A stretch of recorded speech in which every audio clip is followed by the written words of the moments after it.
कैसे हो आप सब। एक बार फिर से आपका स्वागत है मेरा दूरदर्शन मेरा विद्यालय में। आशा करता हूँ कि आपको जो ये घर पर विद्यालय का अनुभव मिल रहा है, आप उसे बहुत एंजॉय कर रहे होंगे और एंजॉयमेंट के साथ आपकी पढ़ाई भी हो रही होगी। आप सभी ने अपना कॉपी और कलम तो ले ही लिया होगा, तो इस कक्षा में भी अगर आपको कोई भी सवाल हो आज के विषय को लेकर या कोई भी जिज्ञासा हो तो उसे आप अपनी कॉपी में नोट करते जाइएगा। नमस्कार दोस्तों, आज हम पाठ संख्या पद्धति का भाग 4 पढ़ेंगे। हमने हमारी पिछली वीडियो में पढ़ा था वास्तविक संख्याओं पर संक्रियाएं। आज के इस वीडियो में हम पढ़ेंगे परिमेयकरण, वास्तविक संख्याओं के लिए घातांक नियम। तो चलिए शुरू करते हैं परिमेयकरण से। जब हमें व्यंजक के हर में वर्गमूल वाला एक पद मिलेगा, तब हम उसे एक ऐसे तुल्य व्यंजक में लिखेंगे जिसका हर एक परिमेय संख्या हो, और इस रूपांतरित करने की क्रियाविधि को हम हर का परिमेयकरण कहते हैं। परिमेयकरण की परिभाषा कुछ इस प्रकार है। जब एक व्यंजक के हर में वर्गमूल वाला एक पद होता है, तब इसे एक ऐसे तुल्य व्यंजक में जिसका हर एक परिमेय संख्या है रूपांतरित करने की क्रियाविधि को हर का परिमेयकरण कहा जाता है। चलिए कुछ उदाहरण देखते हैं। 1/वर्गमूल 2। हम यहाँ देख रहे हैं कि इस व्यंजक के हर में वर्गमूल वाला पद है। अब हम इसे ऐसे तुल्य व्यंजक में रूपांतरित करेंगे जिससे हमें हर में एक परिमेय संख्या मिले, जिसके लिए हम यहाँ 1/वर्गमूल 2 को गुणा और भाग करेंगे वर्गमूल 2 से, जिससे हमें मिलेगा वर्गमूल 2/2।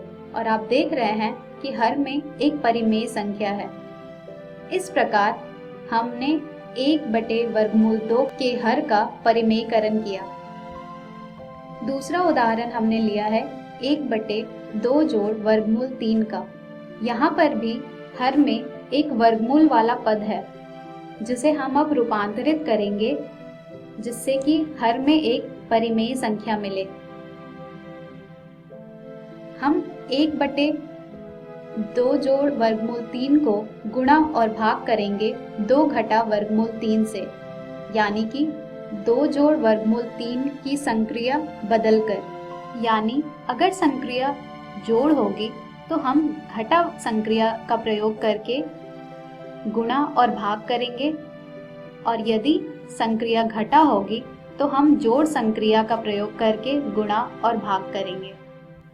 आई हुई व्यंजक का सरलीकरण करने पर हमें मिल जाएगा 2 घटा वर्गमूल 3/2 का वर्ग घटा वर्गमूल 3 का वर्ग, जिसे हल करने पर हमें मिल जाएगा 2 घटा वर्गमूल 3/4 घटा 3, यानी कि 2 घटा वर्गमूल 3/1। चलिए अब हम बढ़ते हैं वास्तविक संख्याओं के घातांक नियम की तरफ। पर उससे पहले यह जान लेते हैं कि घातांक क्या होता है और आधार क्या होता है।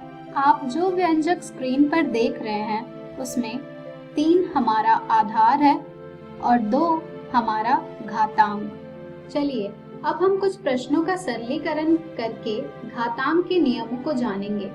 हमारा पहला प्रश्न है 17 की घात 2 गुणे 17 की घात 5। हमारा दूसरा प्रश्न है 5 की घात 2 और उनकी घात 7। तीसरा प्रश्न है हमारा 23 की घात 10/23 की घात 7। चौथा प्रश्न है हमारा 7 की घात 3 गुणे 9 की घात 3। तो चलिए अब हम एक एक करके इन प्रश्नों का सरलीकरण करते हैं। 17 की घात 2 को हम लिख सकते हैं 2 बार 17, और 17 की घात 5 को हम लिख सकते हैं 5 बार 17, जैसा कि यहाँ पर किया हुआ है।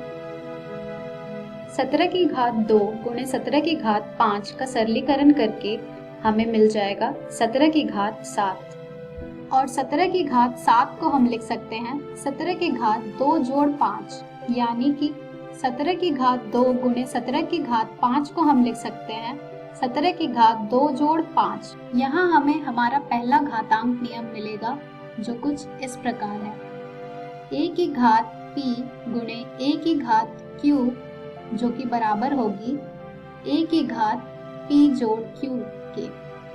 चलिए अब हम अपने दूसरे प्रश्न की तरफ बढ़ते हैं, जो कि था 5 की घात 2 और उनके घात 7।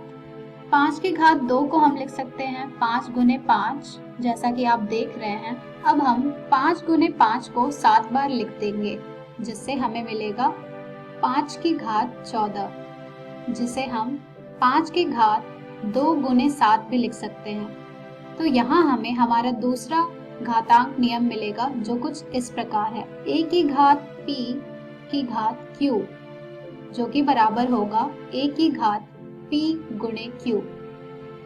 अब हम बढ़ते हैं हमारे तीसरे प्रश्न की तरफ, जो कि था 23 की घात 10 बटे 23 की घात 7, जिसे हम लिख सकते हैं 10 बार 23 बटे 7 बार 23, जिसे हल करने पर हमें मिलेगा 3 बार 23, जिसे हम लिख सकते हैं 23 की घात 3। 23 की घात 3 को हम लिख सकते हैं 23 की घात 10 घटा 7। यहाँ हमें हमारा तीसरा घातांक नियम मिलेगा, जो कुछ इस प्रकार है। a की घात p बटे a की घात q जो कि बराबर होगी a की घात p घटा q के। चलिए अब हम बढ़ते हैं हमारे चौथे प्रश्न की तरफ, जो था 7 की घात 3 गुने 9 की घात 3।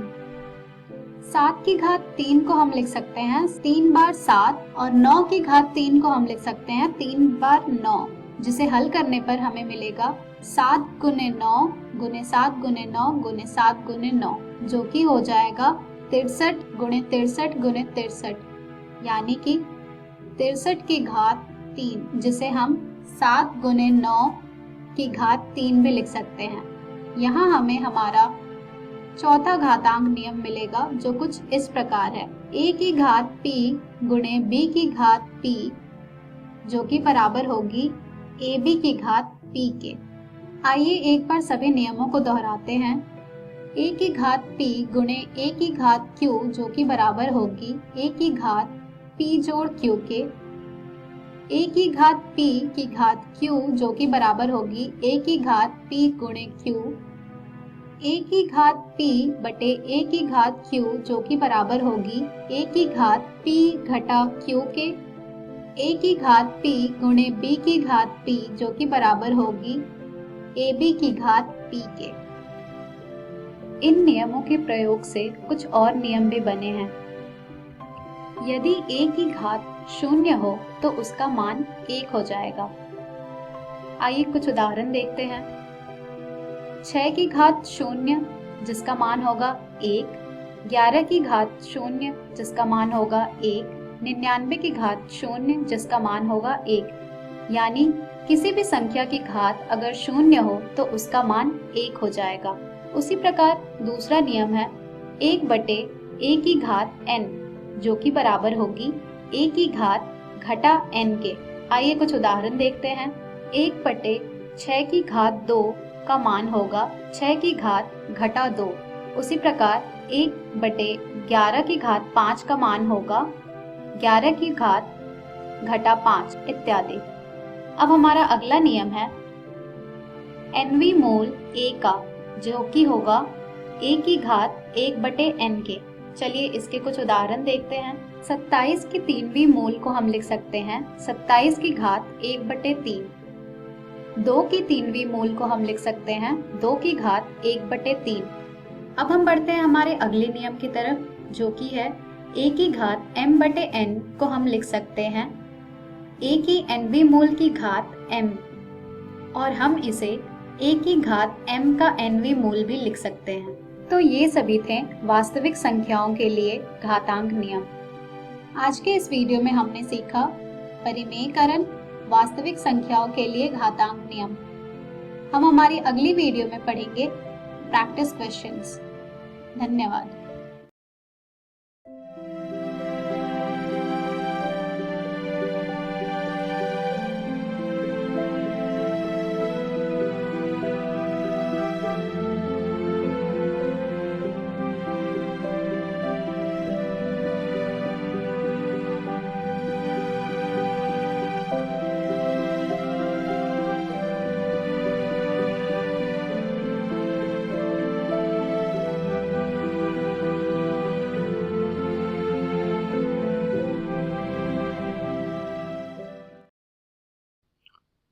नमस्कार दोस्तों।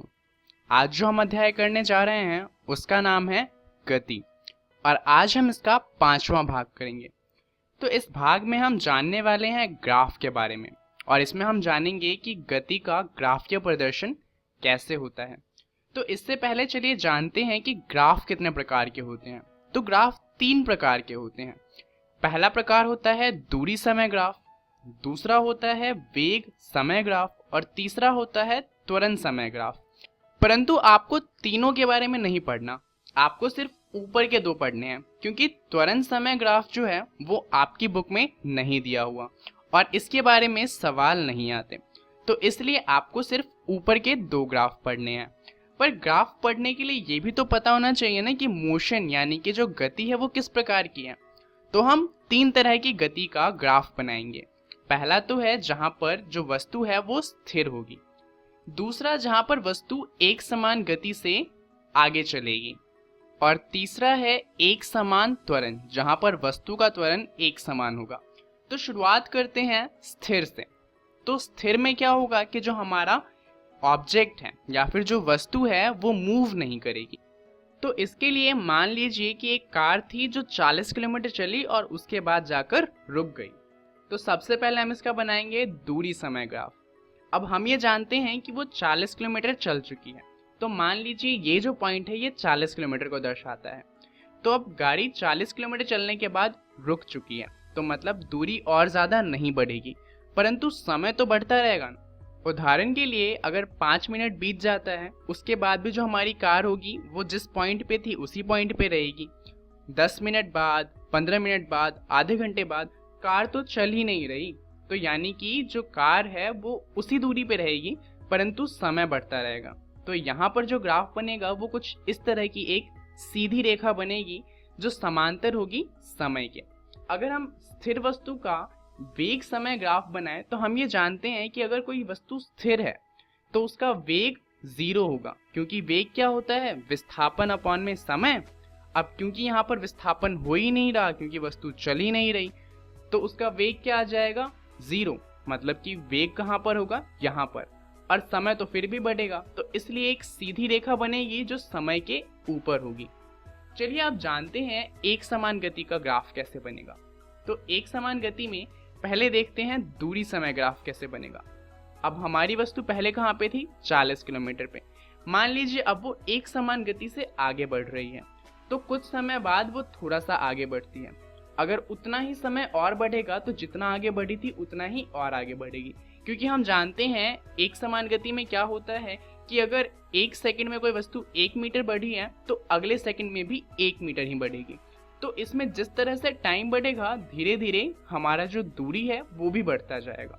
तो इसलिए यहाँ पर एक सीधी रेखा बनेगी जो ऊपर की तरफ मुड़ी हुई होगी, यानी कि एक सीधी रेखा जो थोड़ी टेढ़ी होगी और ऊपर की ओर जा रही होगी, और ये हमें बताता है एक समान गति का दूरी समय ग्राफ। चलिए देखते हैं कि इसका वेग समय ग्राफ कैसे बनेगा। तो वेग समय ग्राफ में यहाँ पर हम जानते हैं कि एक समान गति है, यानी कि गति बदल नहीं रही, या फिर वेग कह लीजिए तो वेग बदल नहीं रहा। तो मान लीजिए उसका वेग था 40 किलोमीटर पर आवर। तो यहाँ पर क्या होगा, समय बढ़ेगा परंतु वेग 40 किलोमीटर पर आवर ही रहेगा। तो जैसा कि हमारा स्थिर गति में दूरी समय ग्राफ बना था, ऐसा ही हमारा एक समान गति में वेग समय ग्राफ बनेगा, क्योंकि वेग बदल ही नहीं रहा। तो जब वो बदल ही नहीं रहा तो वो उसी पोजीशन पे रहेगा, और इसलिए एक सीधी रेखा बनेगी जो समय के समांतर होगी। चलिए देखते हैं तीसरा ग्राफ, जो कि है एक समान त्वरण का ग्राफ। अब यहाँ पर अगर हम दूरी समय ग्राफ की बात करें तो यहाँ पर मान लीजिए ऑब्जेक्ट अभी भी 40 किलोमीटर पे है। अब थोड़ा सा समय बढ़ेगा तो वस्तु थोड़ा आगे जाएगी, परंतु इस बार क्या होगा, अगर उतना ही समय फिर से बढ़ाएं तो वस्तु जितना आगे गई थी इस बार उससे ज़्यादा आगे जाएगी, क्योंकि वस्तु का त्वरण हो रहा है तो उसकी गति बढ़ रही है। तो जैसे जैसे टाइम बढ़ेगा वस्तु पहले जितना चली थी उससे और ज़्यादा चलने लगेगी, और इसलिए क्या होगा कि जो हमारा ग्राफ बनेगा वो एक कर्व बनेगा जो कि ऊपर की तरफ मुड़ रहा होगा। तो ये हमारा दूरी समय ग्राफ होता है एक समान त्वरण का। अगर हम एक समान त्वरण का वेग समय ग्राफ बनाएं तो हम जानते हैं कि त्वरण एक समान गति से बढ़ रहा है। तो जैसे जैसे समय बढ़ेगा वैसे वैसे त्वरण बढ़ेगा और इसलिए एक सीधी रेखा बनेगी जो ऊपर की तरफ मुड़ी हुई होगी। तो ये हमारा वेग समय ग्राफ होगा। अब ग्राफ के ऊपर सवाल भी बहुत आते हैं, तो चलिए देख लेते हैं एक सवाल। तो सवाल ये है कि दूरी समय ग्राफ दिया हुआ है दो वस्तु का A और B, और हमसे पूछा हुआ है दोनों में से किसका वेग ज्यादा है। तो जैसा कि हम यहाँ पर देख सकते हैं दोनों ने बराबर दूरी तय करी है, परंतु B को इस दूरी को तय करने में A से कम समय लगा है। तो क्योंकि उसे कम समय लगा है, यहाँ पर जो B है उसकी वेग ज्यादा होगी। अब यहाँ पर ग्राफ खत्म हो जाता है। अब हमें जानना है कि जो गतिज 3 समीकरण हमने पहले पढ़े थे उन्हें ग्राफ से कैसे निकालना है। अब ये एग्जाम में ज्यादातर पूछे नहीं जाते क्योंकि ये बहुत ही ज्यादा टफ है, परंतु अगर आप इन्हें समझ लेंगे तो आपको ये अध्याय बहुत ही अच्छे से समझ में आ जाएगा। तो इसे जरा ध्यान से देखिएगा। सबसे पहले हम इसके लिए एक वेग और समय का ग्राफ बनाएंगे, क्योंकि वेग और समय के ग्राफ से ही हम गतिज समीकरण तीनों के तीनों समीकरण निकाल सकते हैं। अब मान लीजिए यहाँ पर कोई वस्तु थी जो u वेग से जा रही थी, बाद में उसका वेग v हो गया, कुछ एक्सेलरेशन लगा, इसमें कुछ टाइम लगा और जो डिस्टेंस कवर हुआ वो था a से b, जिसे हमने s नाम दिया। तो जैसा कि यहाँ पर आप देख सकते हैं जब टाइम 0 था तो वस्तु का वेग कितना था u। तो मान लीजिए वस्तु का वेग यहाँ पर कुछ था। अब वेग आगे जाकर बढ़ गया, परंतु वेग बढ़ने में कुछ समय भी लगा होगा, इसलिए थोड़ा सा समय बढ़ा और थोड़ा सा वेग बढ़ा। तो ये हमारा AB हो गया। अब यहाँ पर जो समय लगा है वो है O और ये वाला डिस्टेंस, और यहाँ पर कुछ समय लगा होगा जिसे हम कहेंगे T। अब यहाँ पर जो हमारा पूरा का पूरा मोशन है ये दिखाया गया है। तो यहाँ पर चलिए इनको नाम दे देते हैं जिससे हम सारी चीजों को अच्छे से बता सकें। ये हमारा हो जाएगा U, ये वाला डिस्टेंस हो जाएगा V, इस वाले पॉइंट को हम कहते हैं C और इस वाले को कहते हैं D। और एक पॉइंट और जान लीजिए कि अगर हम इस ग्राफ का एरिया निकालते हैं तो इस ग्राफ के एरिया से हमें दूरी का पता लगता है। चलिए इस ग्राफ को अब रखते हैं साइड में और निकालते हैं गतिज समीकरण ग्राफ की मदद से। तो पहले समीकरण के लिए हम एक्सेलरेशन यानी कि त्वरण की परिभाषा देखेंगे। तो उसकी परिभाषा थी अंतिम वेग माइनस में प्रारंभिक वेग अपॉन में समय। अब यहाँ पर सीधा v माइनस यू अपॉन में t नहीं लिख दीजिएगा, क्योंकि यहाँ पर हमें सारा डाटा कहाँ से लेना है, ग्राफ से। तो अंतिम वेग कितना है, यहाँ पर हमारा अंतिम वेग है b से d तक की दूरी, तो bd माइनस में प्रारंभिक वेग कितना है, o से a तक की दूरी, और समय कितना है, o से d तक की दूरी। अब हम यहाँ पर वैल्यू डाल देंगे तो वैल्यू आ गई। अब इसके बाद तो हमें जानते ही हैं कि सॉल्व कैसे करना है, जैसे हमने इक्वेशन में सॉल्व किया था। t को ले जाएंगे a की तरफ और u को ले जाएंगे उसी तरफ, हमें पहला समीकरण मिल जाएगा v बराबर में u प्लस में at। चलिए अब निकालते हैं दूसरा समीकरण, परंतु हम जानते हैं दूसरे समीकरण के लिए हमें s चाहिए, यानी कि पूरा का पूरा दूरी, और दूरी किससे निकलती है, इस ग्राफ के एरिया से। अब हम ये जानते हैं कि इस ग्राफ में दो शेप हैं, पहला तो ये ऊपर वाला ट्राइंगल ABC और उसके बाद दूसरा रेक्टेंगल जो कि है ACDO। तो अब हमें इन दोनों का एरिया निकालना है। एरिया ऑफ ट्राइंगल क्या होता है, हाफ इंटू में बेस जो कि है AC इंटू में हाइट जो कि है BC, प्लस में रेक्टेंगल का एरिया क्या होता है, लेंथ इंटू ब्रेथ, तो लेंथ हो जाएगी AO गुना में ब्रेथ हो जाएगी OD। अब यहाँ पर हम वैल्यूज डाल देंगे, वैल्यू डालेंगे तो क्या आ जाएगा, AC की वैल्यू हो जाएगी T, BC की वैल्यू हो जाएगी B माइनस में U, AO की वैल्यू हो जाएगी U और OD की वैल्यू हो जाएगी T। अब यहाँ पर हम क्या करेंगे, इस V माइनस U की वैल्यू पुट करेंगे। तो V माइनस U की वैल्यू किससे हम निकालेंगे, हमने अभी अभी जो समीकरण निकाला था V बराबर में U प्लस AT, उससे U को हम ले आएंगे V की तरफ, तो V माइनस U कितना आ जाएगा, AT। अब इसको डाल दीजिए V माइनस U की जगह पे, तो क्या हो जाएगा, S बराबर में हाफ गुने में T गुने में AT प्लस में U इंटू में T। तो यहाँ पर AT और T मल्टीप्लाई होने पे AT स्क्वायर मिलेगा और प्लस में U और T मल्टीप्लाई होकर UT मिलेगा। अब अगर आप half AT square plus UT लिखे या UT plus half AT square, बात तो वही है। तो इस तरह से हमारा पहला समीकरण आ जाएगा। चलिए देखते हैं दूसरा समीकरण कैसे निकालेंगे। तो इसके लिए भी हम क्षेत्रफल का इस्तेमाल ही करेंगे, परंतु इस बार हम क्या करेंगे, ट्राइंगल और रेक्टेंगल का अलग एरिया ना निकाल के इस बार हम पूरे ट्रेपीजियम का एरिया निकालेंगे। तो ट्रेपीजियम का एरिया क्या होता है, दोनों साइड को जोड़ देते हैं और हाइट से गुना कर देते हैं। तो यहाँ पर हमारा पहला साइड है AO और दूसरा साइड है BD और हाइट कितनी है इसकी OD।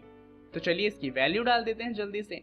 AO की वैल्यू है U, BD की वैल्यू है V और OD की वैल्यू है T। अब T की वैल्यू क्या थी, V माइनस U अपॉन में A। हमने इक्वेशन में भी क्या किया था, इससे सॉल्व किया था जब हमने T की वैल्यू डाल दी थी। तो यहाँ पर भी हम T की वैल्यू डाल देंगे। S बराबर में हाफ U प्लस V पहले से था और T की वैल्यू आ जाएगी V माइनस U अपॉन में A। नीचे से 2A को हम ले जाएंगे S की तरफ, तो हमारे पास वैल्यू क्या बचेगी, U प्लस V गुने में V माइनस U। अब इसको सॉल्व करेंगे तो ये A प्लस B गुने में A माइनस B का फॉर्म बन रहा है, जिससे A square minus B square आता था। तो हमारे पास समीकरण आ जाएगा 2AS बराबर में V स्क्वायर माइनस में U स्क्वायर। अब इसकी प्रैक्टिस बहुत अच्छे से करिएगा क्योंकि ये बहुत ही ज़्यादा कंफ्यूजिंग है। तो चलिए जानते हैं इस वीडियो में हमने क्या सीखा। सबसे पहले हमने जाना ग्राफ और उसके बाद हमने जाना गति का ग्राफीय प्रदर्शन कैसे किया जाता है। तो इसके बारे में आप अपनी NCERT के गति वाले अध्याय में पढ़ सकते हैं, जहाँ पे आपको पढ़ना है दूरी समय ग्राफ, वेग समय ग्राफ और गति का ग्राफीय प्रदर्शन। अगली वीडियो में हम बात करेंगे एक समान वृत्तीय गति के बारे में और उसके बाद हम कुछ सवालों को भी सॉल्व करेंगे। इस वीडियो के लिए इतना ही, धन्यवाद। Daily quiz. Question number 1, graph के अनुसार वस्तु की गति किस प्रकार की है। ऑप्शन ए, एक समान त्वरण। ऑप्शन बी, एक समान गति। ऑप्शन सी, असमान त्वरण। ऑप्शन डी, असमान गति। क्वेश्चन नंबर 2, ग्राफ के अनुसार वस्तु की गति किस प्रकार की है। ऑप्शन ए, एक समान त्वरण। ऑप्शन बी, एक समान गति। ऑप्शन सी, असमान त्वरण। ऑप्शन डी, असमान गति। क्वेश्चन नंबर 3, ग्राफ के अनुसार किसकी गति ज्यादा है। Option A, option B, B. Option C, A और बी की गति बराबर है। ऑप्शन डी, इनमें से कोई नहीं। क्वेश्चन नंबर 4, वेग समय ग्राफ से दूरी का पता डैश से लगाया जा सकता है। ऑप्शन ए, एक्स अक्ष। ऑप्शन बी, वाई अक्ष। ऑप्शन सी, क्षेत्रफल। ऑप्शन डी, इनमें से कोई नहीं। क्वेश्चन नंबर 5, ग्राफ के अनुसार वस्तु का त्वरण क्या है। ऑप्शन ए, 0 मीटर पर second square. Option B, 10 metre पर सेकेंड स्क्वायर। ऑप्शन सी, ऋणात्मक। ऑप्शन डी, इनमें से कोई नहीं। सही उत्तर question number 1 A, question number 2 B, question number 3 B, question number 4 C, question number 5 A. नमस्कार दोस्तों, आज हम पढ़ेंगे बहुपद। तो आज की इस वीडियो में हम बहुपद का पार्ट 1 पढ़ेंगे। तो चलिए देखते हैं पार्ट 1 में कौन सा टॉपिक पढ़ेंगे हम। भूमिका, बहुपद के शून्यकों का ज्यामितीय अर्थ। तो चलिए देखते हैं कुछ परिभाषाएं। बहुपद की घात। बहुपद की घात क्या होती है। चर x के बहुपद px में x की उच्चतम घात बहुपद px की घात कहलाती है। एक उदाहरण देखते हैं। यह है एक बहुपद, इसमें पहले पद की घात है 2, दूसरे पद की घात है 3, तीसरे पद में x पर कोई घात नहीं है यानी कि 1 तथा चौथे पद में घात है 5। अगर हम इस घात को बढ़ते हुए क्रम में लिखें तो 1, 2, 3 तथा 5, यानी इन सभी संख्याओं में सबसे बड़ी संख्या 5 है, यानी इस बहुपद की घात है 5। चलिए दूसरी परिभाषा देखते हैं। रैखिक बहुपद। रैखिक बहुपद किसे कहते हैं। घात 1 के बहुपद को रैखिक बहुपद कहते हैं। उदाहरण देखिए। 2x जमा 1 घटा 4x जमा 6, 2 घटे में 3x, 2/3x माइनस का 1 तो आप देख सकते हैं इन सभी में x की घात 1 है, यानी ये सारे रैखिक बहुपद के उदाहरण हैं। अगला देखते हैं द्विघात बहुपद। घात 2 के बहुपद को द्विघात बहुपद कहते हैं। उदाहरण x का वर्ग जमा 2x जमा 1। यहाँ आप देख सकते हैं पहले पद में घात 2 है, दूसरे पद में घात 1 है और तीसरे पद में घात 0 है, यानी सबसे बड़ी घात है 2। तो इस बहुपद की घात 2 है, इसीलिए हम इसको द्विघात बहुपद कहेंगे। इसी प्रकार घटा 4x जमा 6 माइनस 2x का वर्ग एक द्विघात बहुपद है।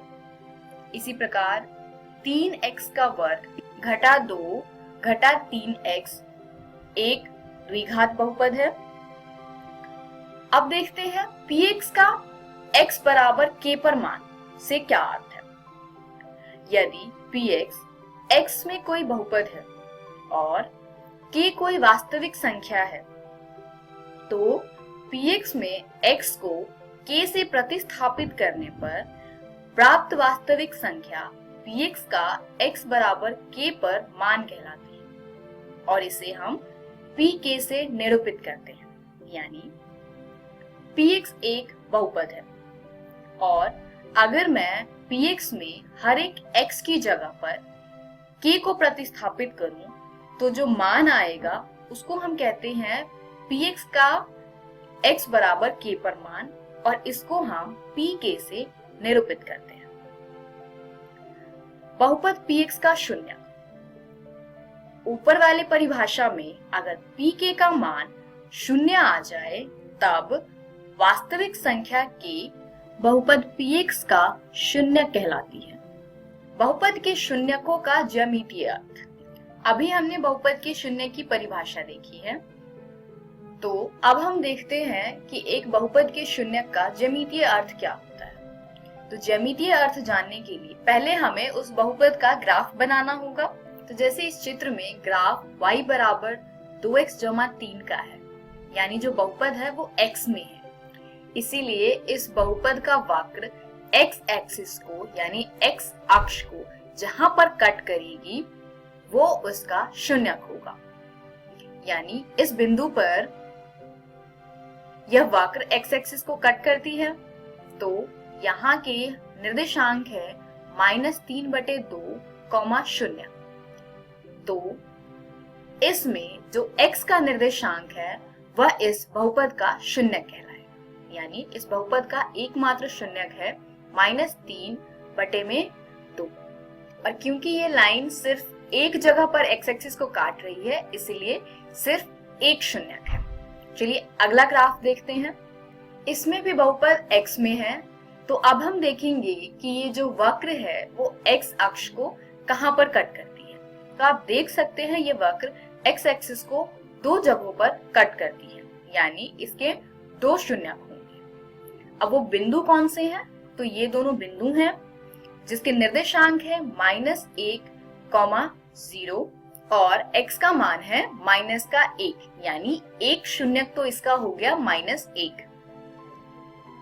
दूसरे शून्यक की बात करें तो दूसरी बिंदु के निर्देशांक है 4, 0 जिसमें x के निर्देशांक है 4, यानी दूसरा शून्यक है 4। तो -1 और 4 इस बहुपद के शून्यक हैं। चलिए तीसरा ग्राफ देखते हैं। अब इसमें आप देख सकते हैं जो वक्र है वो x अक्ष को कहीं पर भी नहीं काटती है, इसीलिए इसका कोई भी शून्यक नहीं है। आशा है आपको बने हुए ग्राफ में से शून्यकों की संख्या तथा शून्यक का मान निकालना समझ आ गया होगा। इस वीडियो में हमने सीखा बहुपद के शून्यकों का ज्यामितीय अर्थ। अगली वीडियो में हम पढ़ेंगे किसी बहुपद के शून्यकों और गुणांकों में संबंध। धन्यवाद।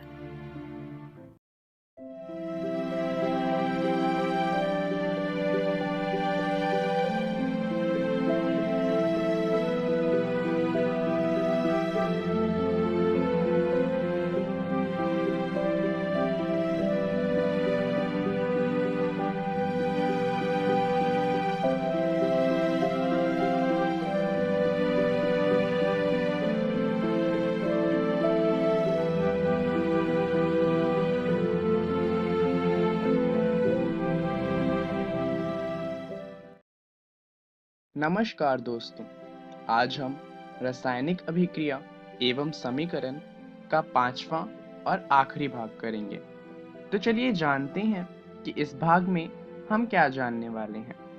इस भाग में हम बात करेंगे रेडॉक्स अभिक्रियाओं की। जैसा कि हमने इससे पहले वाले पार्ट में जाना था कि जितनी भी रासायनिक अभिक्रियाएं होती हैं वो 5 तरह की होती हैं। अगर आपको याद हो तो उसमें जो 5वीं अभिक्रिया थी वो थी अपचयन एवं उपचयन। दरअसल रेडॉक्स अभिक्रियाएं वो अभिक्रियाएं होती हैं जिसमें अपचयन और उपचयन एक ही समय पर होता है। चलिए इसका उदाहरण देख लेते हैं जिससे ये बात थोड़ी और अच्छे से समझ आ जाएगी। रेडॉक्स अभिक्रियाएं के 2 भाग होते हैं, एक होता है उपचयन और दूसरा होता है अपचयन। जैसे मान लीजिए यहाँ पर हम बात करते हैं कॉपर ऑक्साइड की। कॉपर ऑक्साइड जब हाइड्रोजन गैस के साथ अभिक्रिया करता है तो उससे हमें कॉपर मिलता है और उसके साथ साथ हमें वाटर मिलता है। तो यहाँ पर अगर आप देखें तो हम कॉपर की बात करें तो कॉपर से ऑक्सीजन अलग हो गया है, तो ये अपचयन हुआ। और हाइड्रोजन की बात करें तो हाइड्रोजन में ऑक्सीजन जुड़ गया है, तो ये उपचयन हुआ।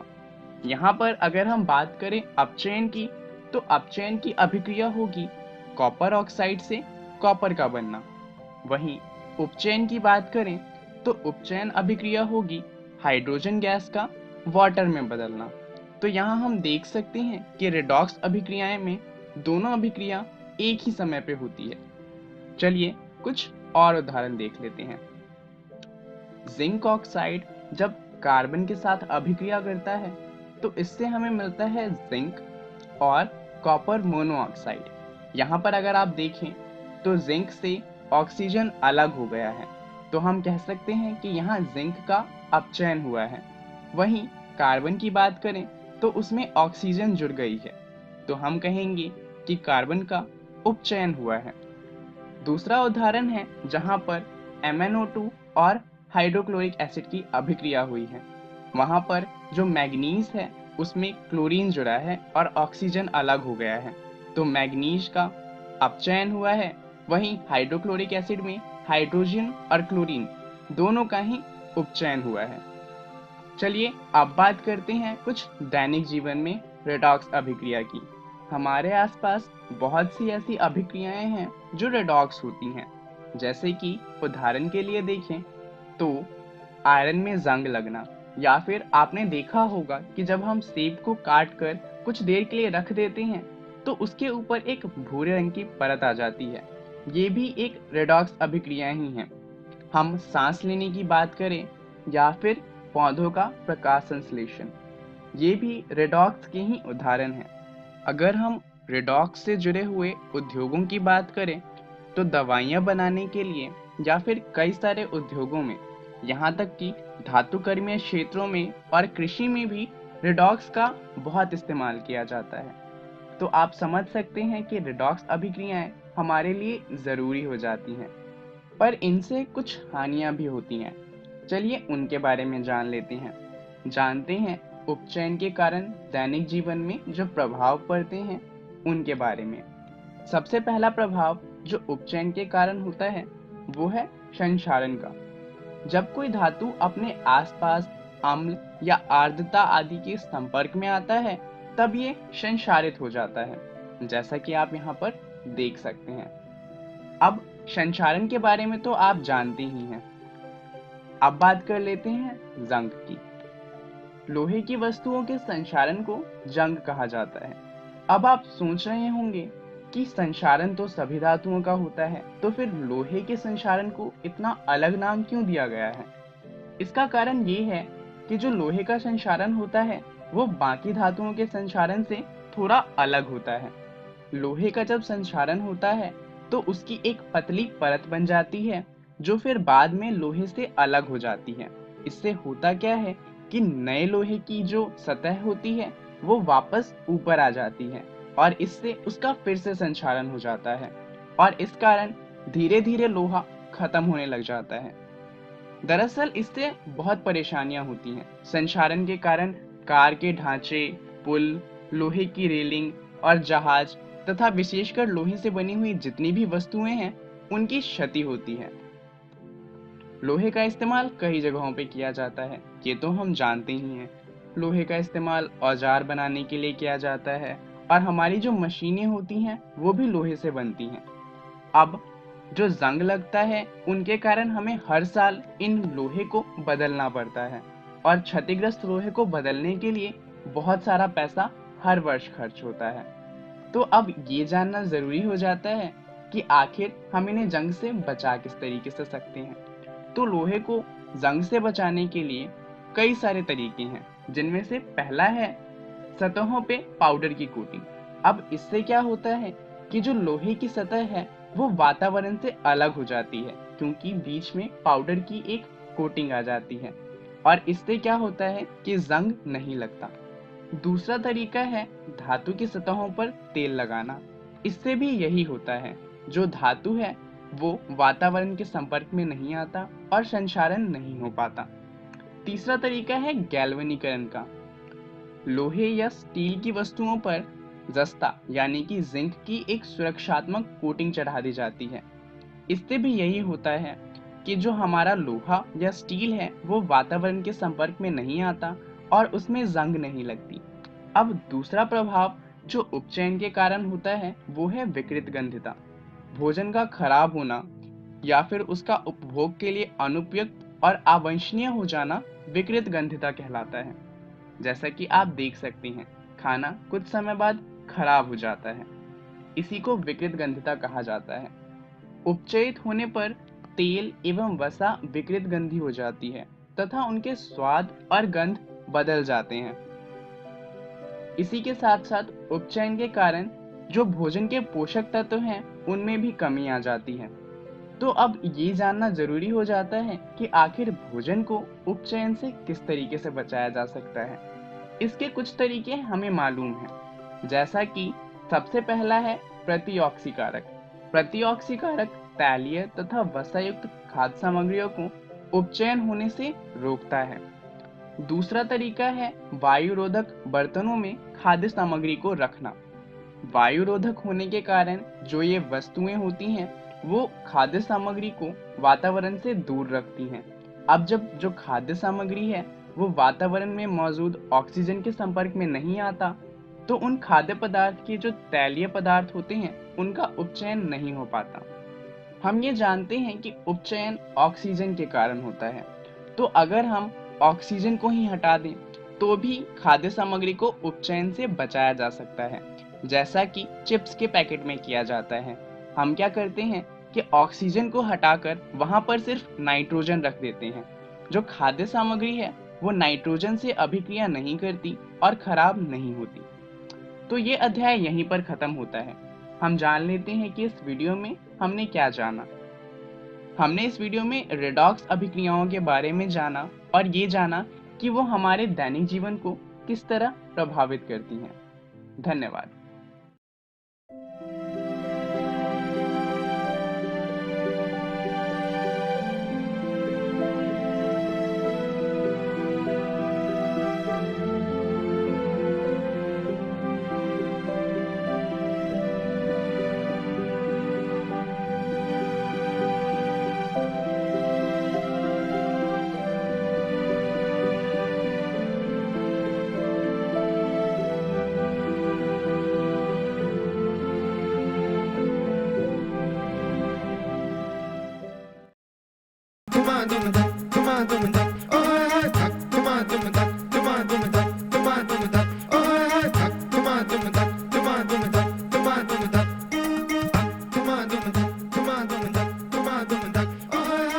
हर महीने बाहर निकलता, लाल रंग से रंगा जाता, कभी छुपने के लिए खेत भागता या नहा के घर घुस जाता।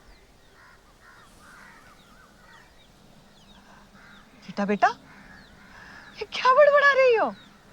कुछ नहीं माँ, मैं पहेली सुलझा रही हूँ, पर मुझे समझ में ही नहीं आ रहा है। कौन सी पहेली? माँ अब अंदर चलो ना माँ। क्या हुआ? माँ चलो तो सही। अरे बता ना। अरे माँ चलो। माँ चलो। क्या हुआ बेटा? माँ वो आज से मेरा महीना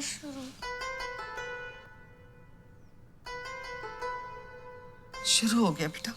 माँ अभी दर्द वर्द नहीं है। आंगनबाड़ी भाभी ने ये चुटकियों में गायब कर दिया और ये पहेली भी उन्होंने ही दी है। हर महीने बाहर निकलता, लाल रंग से ये रंग आ जाता, छुपने के लिए कभी खेत भागता या नाक के घर घुस जाता। जो इसे सुलझाएगी पहेली की सहेली कहलाएगी कहलाएगी।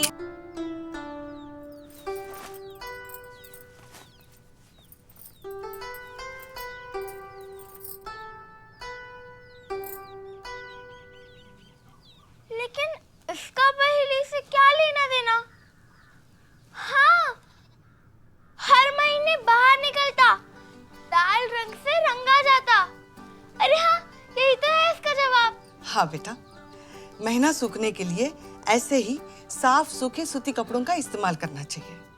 लेकिन माँ, अगर वो कपड़ा गीला हो गया तो मैं उसका क्या करूँ? सब समझाऊंगी मेरी बच्ची। इन दिनों में मोटे मोटे 3 चीजों का तुम्हें खास ख्याल रखना पड़ेगा। एक साफ सफाई, दूसरा रख रखाव और तीसरा निपट निपटाव। अपनी व्यक्तिगत साफ सफाई के लिए रोज नहाना, खास तौर पर उन दिनों में। कपड़ा ज्यादा गीला होने पर उसे तुरंत दूसरे साफ सूती कपड़े से बदल लो। कम से कम दिन में 3 बार नहीं बदला तो इन्फेक्शन हो सकता है। कपड़ा बदलने से पहले और कपड़ा बदलने के बाद साबुन से हाथ धोना जरूरी है। शाबाश। और अब कपड़े के रख रखाव के बारे में। इस्तेमाल किए कपड़े को साबुन से अच्छी तरह धो दो, क्योंकि धोने से दाग नहीं रहता और खुशबू भी। और फिर उस कपड़े को धूप में टांग कर सुखा दो। धूप में सुखाने से कीटाणु छू मंतर हो जाते हैं। और जब कपड़ा सूख जाए तब उसे कहाँ रखे माँ? उसे तय करके एक कपड़े की थैली में डालकर अपने बाकी कपड़ों के साथ रख दो, छप्पड़ में छुपा के नहीं।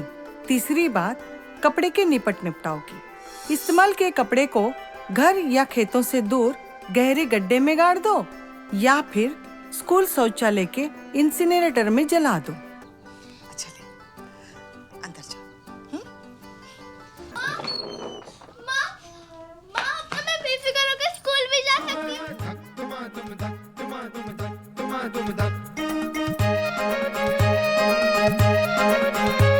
हवाओं में शोर है ये चर्चा, रोर है तेरे पंख है तैयार, ना रुकते तेरी अब रफ्तार। हौसलों में आ गई जा, तेरी ही जीत का है ये फरमान। ऐसी उड़ान लगा, पंछियों से आँख मिला। ऐसी उड़ान लगा, पंछियों से आँख मिला। पहेली की सहेली है तू, पहेली की सहेली। अरे पहेली की सहेली है तू। ये एक और पहेली। कल मैं सुलझाऊंगी। नहीं, मैं सुलझाऊंगी। मैं नहीं सुलझाऊंगी। अरे अरे क्या करी? अरे खींचो मत।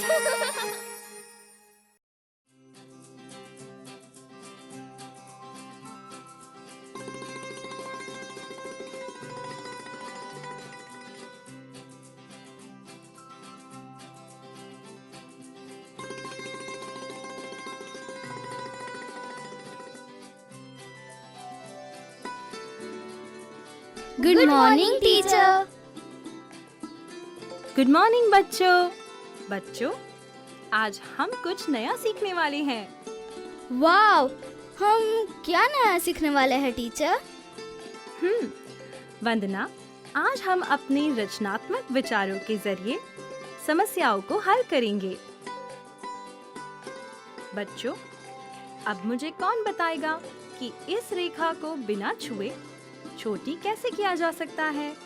मगर टीचर, ये तो असंभव है। बच्चों, क्या आप भूल गए कि हर समस्या का हल होता है? सभी अपनी बुद्धि का इस्तेमाल करो और सोचकर इसका हल बताओ।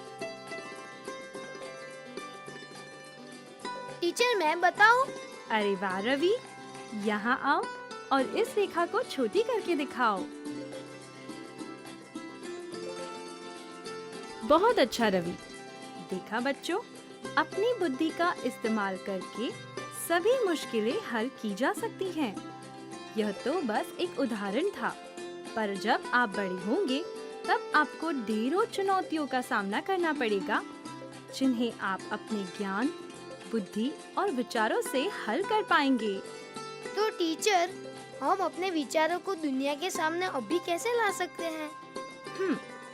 अच्छा सवाल है। यदि आपको अपने विचारों को आगे बढ़ाना है तो प्रतिष्ठित इंस्पायर अवार्ड्स मानक में जरूर भाग लेना चाहिए। इंस्पायर अवार्ड्स वो क्या है टीचर?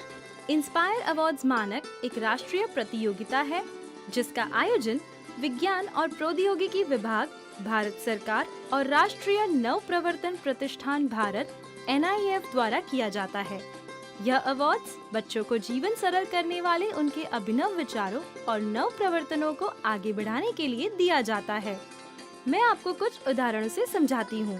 महाराष्ट्र के रहने वाले नीरज पसपुले ने सभागार की कुर्सियों में एक संकेतक लगाने का विचार दिया, जिससे सभागार में प्रवेश करते ही व्यक्ति को खाली कुर्सी की पहचान संकेतक से हो जाए और वह अपने नजदीक की खाली कुर्सी का चयन कर सके। दमन और दीव के रहने वाले प्रेम, अंकुश और शिवानी ने सड़क के किनारे भरे हुए कूड़ेदान के बाहर बिखरे कूड़े को देखा। तब उन्होंने यह विचार दिया कि अगर इसमें ऐसा यंत्र लगा दिया जाए जो उसके भरने का संकेत कूड़ा उठाने वाली गाड़ी को दे दे, तो समय से कूड़ा उठाया जा सकेगा। हिमाचल प्रदेश की रहने वाली पार्वती ने ऊर्जा की बचत के लिए एक साथ 3 काम करने वाले चूल्हे को बनाने का सुझाव दिया, जिससे खाना पकाने, पीने का पानी गर्म करने के साथ साथ धुएं को साफ कर उसका उपयोग घर को गर्म रखने में हो सके। पश्चिम बंगाल के रहने वाले ऋषभ ने सार्वजनिक परिवहन में कम सामान के साथ यात्रा करने को बढ़ावा देने और लोगों को स्वस्थ रखने के लिए वजन के हिसाब से किराया लगाने का विचार दिया। उत्तर प्रदेश के रहने वाले सिकांतो ने देखा कि ज्यादातर सफाई कर्मी सफाई के बाद सड़क के किनारे कचरे का ढेर लगा देते हैं और बाद में इसे हाथ से डस्टबिन या कूड़ा गाड़ी में डालते हैं। उन्होंने इस समस्या के समाधान के लिए कचरा उठाने और भरने के लिए हाथ से संचालित होने वाली गाड़ी तैयार की है ना अच्छे विचार? पर टीचर, इसे बनाने में पैसे भी लगे होंगे। मैं तो अभी छोटा हूँ और मेरे पास पैसे भी नहीं है। चिंता मत करो ईशान, इस प्रतियोगिता में सबसे पहले अपने विचार ही भेजने होते हैं। मैं समझाती हूँ। इस प्रतियोगिता में कक्षा 6 से लेकर 10 तक यानी 10 से 15 साल के बच्चे भाग ले सकते हैं। वह अपने नए विचार विद्यालय के प्राध्यापक को जमा करा सकते हैं। प्रत्येक स्कूल के प्राचार्य आइडिया कंपटीशन के जरिए भी विद्यार्थियों के विचार इकट्ठा कर सकते हैं। फिर श्रेष्ठ 2 से 3 विचारों अथवा नव प्रवर्तनों का नामांकन प्राध्यापक द्वारा तय प्रारूप में इंस्पायर अवार्ड्स के वेब पोर्टल के जरिए किया जा सकता है। इसके बाद देश भर से सर्वश्रेष्ठ 1 लाख नए विचारों अथवा नव प्रवर्तनों को चुना जाएगा तथा प्रत्येक को 10,000 रुपए की पुरस्कार राशि दी जाएगी।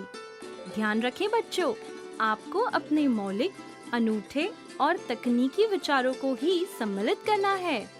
टीचर, आइडिया कंपटीशन क्या होता है? इस कंपटीशन में विद्यार्थी मौजूदा मशीनों, गैजेट में बेहतरी के लिए सुधार अथवा नई मशीन, गैजेट बनाने के मौलिक तकनीकी विचार जमा करा सकते हैं, जिससे दैनिक समस्याओं का समाधान किया जा सके। इसके बाद क्या होगा टीचर? चुने हुए विद्यार्थियों को अपने विचारों अथवा नव प्रवर्तनों के प्रोटोटाइप अथवा मॉडल तैयार कर जिला स्तर की प्रदर्शनी में भाग लेना होगा, जहां से राज्य स्तर के लिए 10,000 विचारों अथवा नव प्रवर्तनों का चयन किया जाएगा। राज्य स्तर की प्रदर्शनी से कुल 1000 विचारों अथवा नव प्रवर्तनों का राष्ट्रीय स्तर की प्रदर्शनी के लिए चयन किया जाएगा। इस स्तर पर NIF देश के विभिन्न तकनीकी संस्थानों के सहयोग से विद्यार्थियों के प्रोटोटाइप अथवा मॉडल विकसित करने में मदद और सलाह उपलब्ध कराएगा। इन प्रोटोटाइप अथवा मॉडल को राष्ट्रीय स्तर की प्रदर्शनी में प्रदर्शित किया जाएगा। वाह टीचर, लेकिन हमारे विचारों का चयन किस प्रकार किया जाएगा?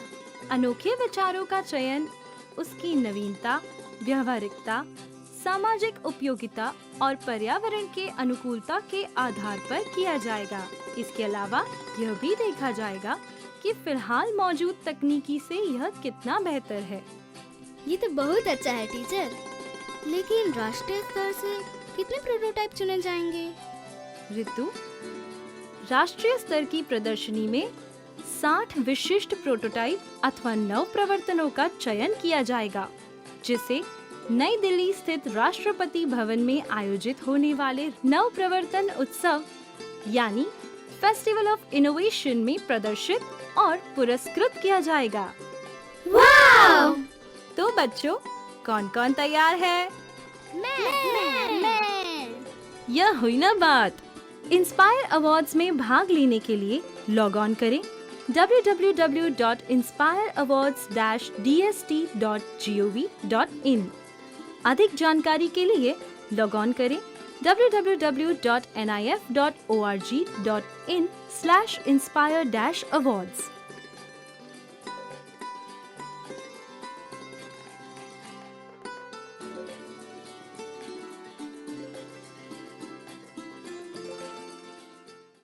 आशा करता हूं कि आज के एपिसोड में जो भी पाठ आपको पढ़ाया गया हो, आप उसे अच्छे से समझ पाए होंगे।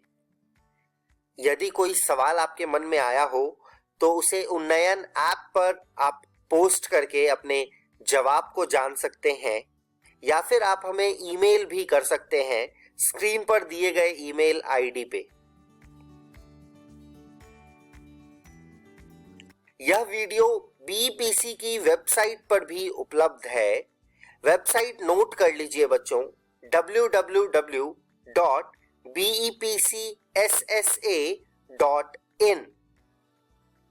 जब आप इस वेबसाइट पर जाएंगे तो डिजिटल लर्निंग वाले सेक्शन में जाकर आप इस वीडियो को देख सकते हैं। मिलते हैं बच्चों अगले एपिसोड में कुछ और रोचक पाठ के साथ। तब तक के लिए घर में रहिए, सुरक्षित रहिए और पढ़ते रहिए। बाय बाय बच्चों।